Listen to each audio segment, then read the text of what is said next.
Welcome back to our channel simply studies with चैल्ट्रा। तो देखो, आज हम बात करेंगे एक्सेल का एक काफ़ी इम्पोर्टेंट टॉपिक है सेल रेफरेंस का। और यहाँ से एग्जाम में क्वेश्चन पूछे जाते हैं।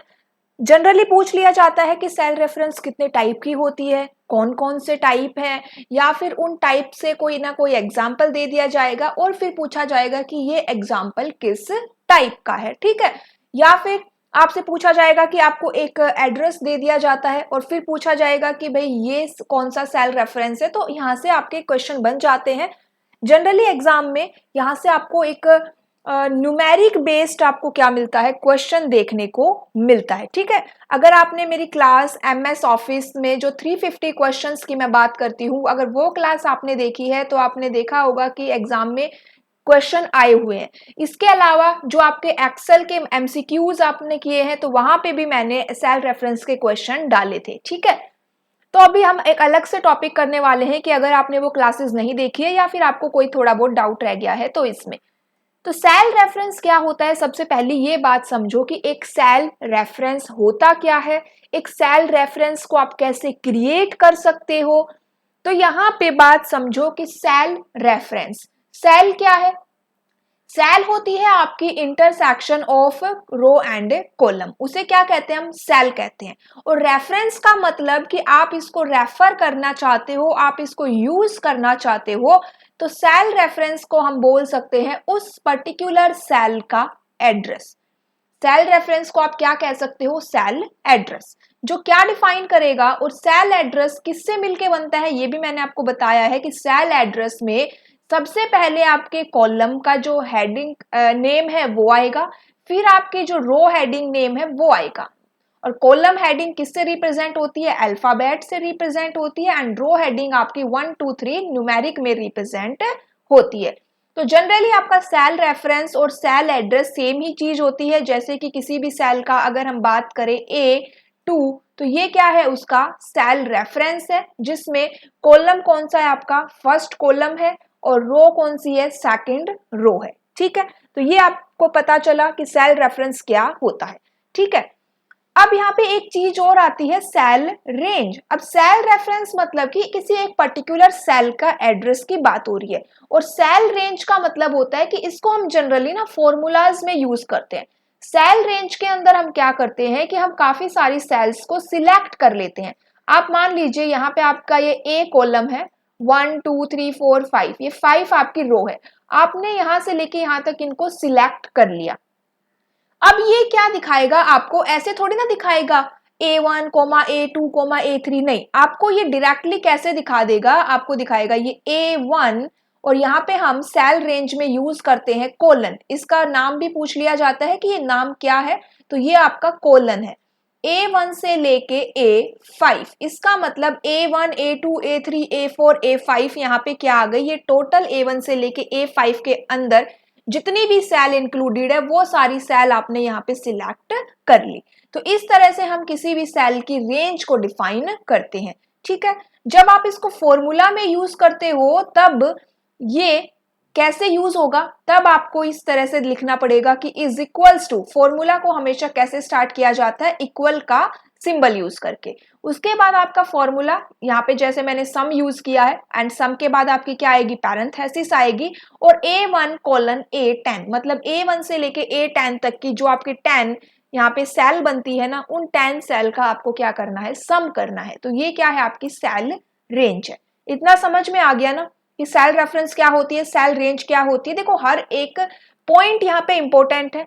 कोलन पूछ लिया जाता है, ये इक्वल का सिंबल पूछा गया है, ये पैरेंथेसिस आती है, ये भी पूछा जा चुका है एग्जाम में। तो ऐसा एक्स्ट्रा पॉइंट मैंने यहाँ पे कोई भी मैं मेंशन नहीं करती हूँ जिससे कि आपका टाइम वेस्ट हो। ठीक है, सारे इंपॉर्टेंट पॉइंट्स ही मैंने यहाँ पे मेंशन किए हैं। अब बात कर लेते हैं किसकी? टाइप्स की। तो यहाँ पे 3 टाइप होती है, relative cell reference, absolute cell reference और मिक्स्ड सेल रेफरेंस। तीनों ही रेफरेंस से आपके क्या पूछे जाते हैं? एग्जाम में क्वेश्चन पूछे जाते हैं। अब आता है रिलेटिव सेल रेफरेंस। तो बाय डिफॉल्ट आपका कौन सा सेल रेफरेंस होता है? ये क्वेश्चन अगर पूछा जाए कि बाय डिफॉल्ट आपका कौन सा सेल रेफरेंस माइक्रोसॉफ्ट एक्सेल में यूज होता है, तो relative cell. Relative cell reference is used by default. अब बाय डिफॉल्ट आप कहोगे कि मैम हम तो सिंपली ऐसे यूज करते हैं, है ना। तो ये क्या है, आपका रिलेटिव सेल रेफरेंस है, जिसमें आपने सिंपली अपने कॉलम का हेडिंग नेम लिख दिया और रो हेडिंग नेम लिख दिया। ये क्या हो गया, आपका रिलेटिव सेल रेफरेंस हो गया। आप एक सिंगल सेल के लिए भी यूज कर सकते हो इसको, या फिर एक रेंज के लिए भी इसको यूज कर सकते हो। ठीक है, इतना हमें समझ में आ गया। यहाँ पे कोई भी सिंबल, कोई डॉलर का साइन, कोई सिंबल नहीं लगता है। उसके बाद इस पॉइंट को ध्यान से समझो, ये जो पॉइंट लिखा हुआ है कि relative cell reference describe offset to another cell rather than a fixed address. मतलब रिलेटिव सेल रेफरेंस के अंदर आपका जो एड्रेस होता है ना, वो फिक्स्ड नहीं होता। जब भी आप किसी एक पर्टिकुलर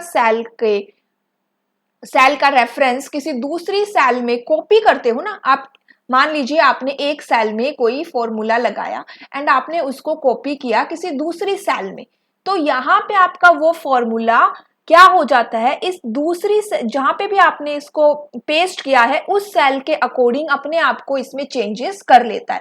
ऐसा तो नहीं है कि एकदम कॉपी पेस्ट कर देगा, नहीं, यहाँ पे वो जिस भी कॉलम पे लगा है, जिस भी रो पे लगा है, एंड यहाँ पे वो उसके अकॉर्डिंग अपने आप को चेंज कर लेगा।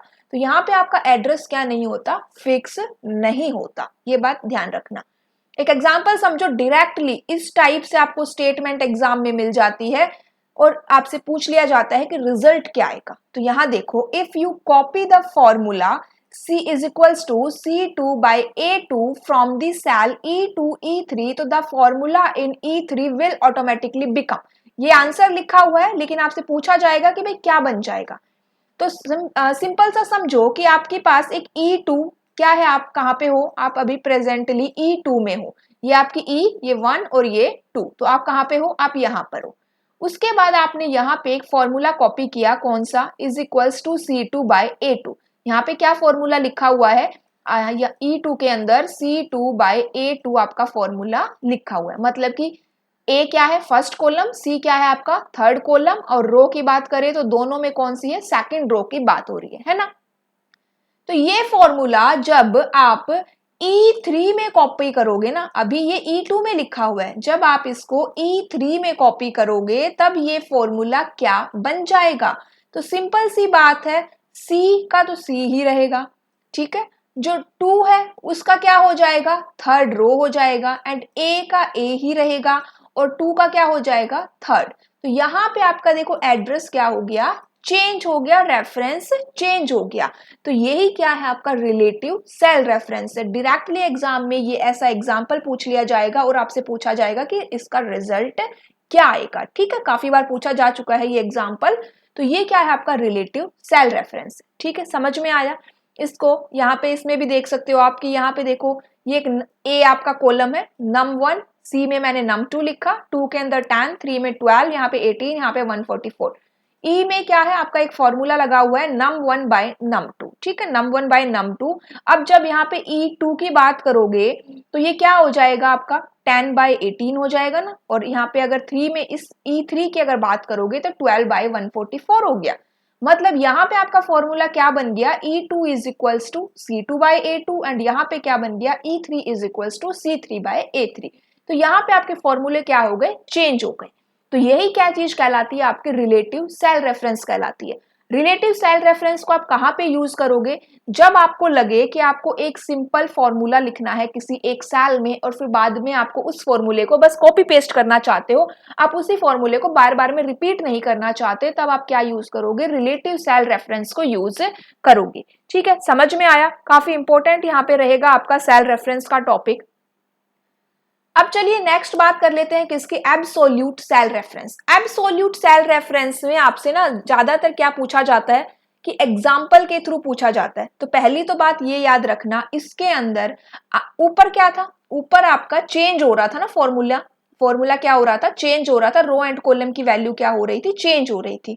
यहाँ पे आपकी जो वैल्यू है ना, आपका जो सेल का रेफरेंस है वो चेंज नहीं होता। क्या होता है, यहाँ पे वो फिक्स्ड रहता है। So an absolute reference in a cell is a cell reference in which the column and row coordinates stay constant. जो column and row है वो क्या रहेगी, यहाँ पे आपकी वैल्यू को फिक्स रखेगा, हर रो टू रो क्या करेगा, चेंज नहीं करेगा। जब भी आप यहाँ पे मान लीजिए यहाँ पे आपने कुछ यूज किया है और उसको आप कॉपी पेस्ट कर रहे हो यहाँ पे, तो वो चेंज नहीं होगा, एज इट इज यहीं पे आएगा। दूसरी बात, यहाँ पे डॉलर सिंबल यूज होता है। कौन सा सिंबल यूज होता है, डॉलर सिंबल यूज होता है। एंड याद रखना कि एग्जाम्पल कैसे लिखोगे, तो देखो रिलेटिव को एग्जाम में पूछा जाएगा कि ये आपका रिलेटिव एड्रेस है, इसे एब्सोल्यूट में कन्वर्ट करके दिखाओ। ये आपसे एग्जाम में पूछा जाता है कि D2 को आप एब्सोल्यूट में कन्वर्ट करके दिखाओ। अब आपको पता है कि डॉलर लगाना है एंड रो एंड कॉलम क्या रहेंगे, यहाँ पे दोनों ही फिक्स रह जाएंगी। तो डॉलर का सिंबल ही यूज इसीलिए होता है कि आपकी रो एंड कॉलम फिक्स हो जाए। आपने डॉलर जिसके साथ लगा दिया वो आपका फिक्स हो जाएगा। तो जैसे एब्सोल्यूट में आपकी रो एंड कॉलम दोनों फिक्स होती है, तो मैंने लिखा डॉलर डी, मतलब मेरा डी वाला कॉलम फिक्स हो गया। उसके बाद मुझे डॉलर रो, अब मेरी जो सेकंड रो है वो भी क्या हो गई, फिक्स हो गई। तो इस तरह से हम रिलेटिव से एब्सोल्यूट रेफरेंस में चेंज करते हैं। इतना आपको समझ में आया। एंड इसी तरह से अगर आपसे पूछ लिया जाए भाई, इस तरह से आपको एक टर्म दे दी जाए कि when we fix both row and column, तो if we want to lock row 2 and column A, तो we will use $A $2। ये तो आपका एग्जाम्पल है कि अगर आपको यहाँ पे कॉलम A और रो को फिक्स करना है तो आप डॉलर को कैसे यूज करोगे, $A $2।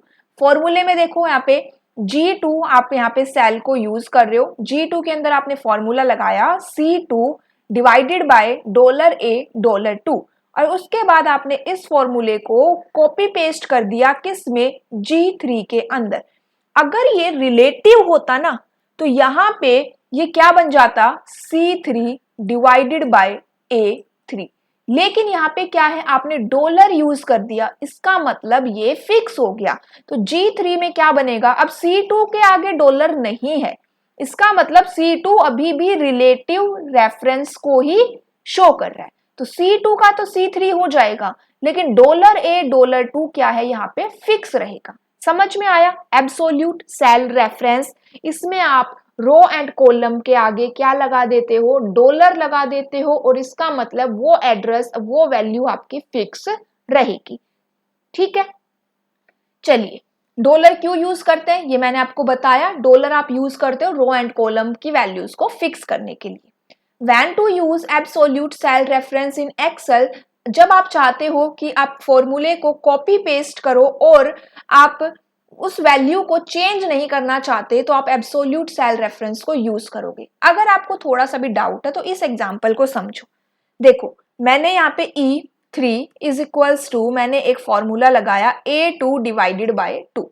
ठीक है, अब मैं E4 में जा रही हूं। अब मैंने E4 में इस फॉर्मूले को क्या कर दिया, कॉपी पेस्ट मैं करना चाहती हूँ। ठीक है, कॉपी पेस्ट आपको क्या करना है, इसको कॉपी पेस्ट करना है। यहाँ पे रुकिए, यहाँ पे हमने क्या लिखा है, $D